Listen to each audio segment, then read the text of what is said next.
कि दर्द दिल के बढ़ा के गए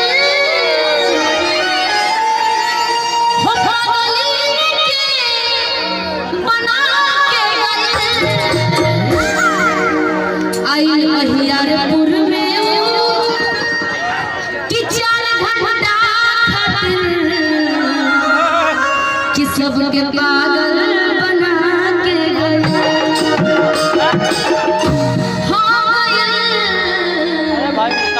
कि सबके पागल बना के गए। अब रात भर आदमी बस फोन में ही देखिएगा, ये वीडियो आपके पास रह जाएगा कि दर्द दिल के बढ़ा के गए।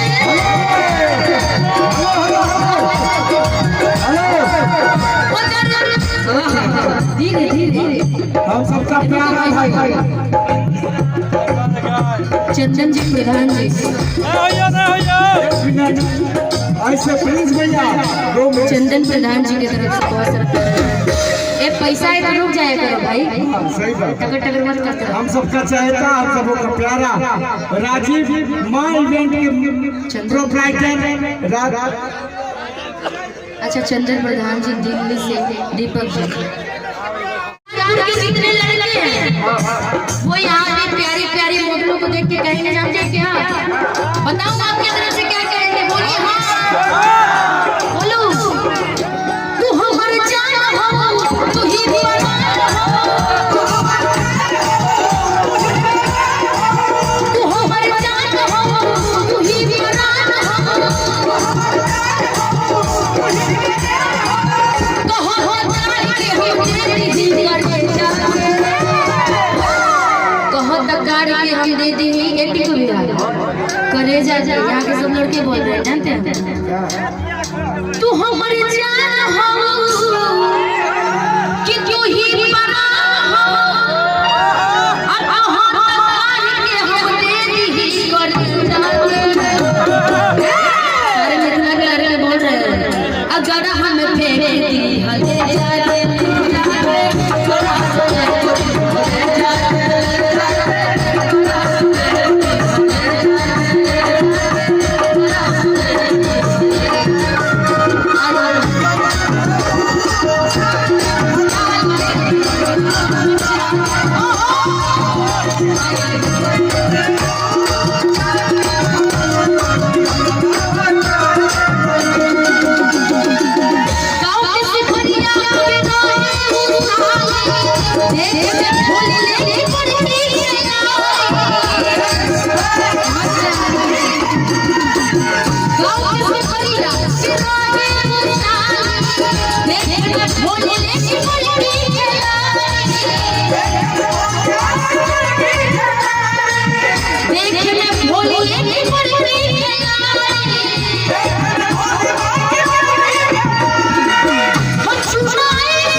बाकी हलवा मचा के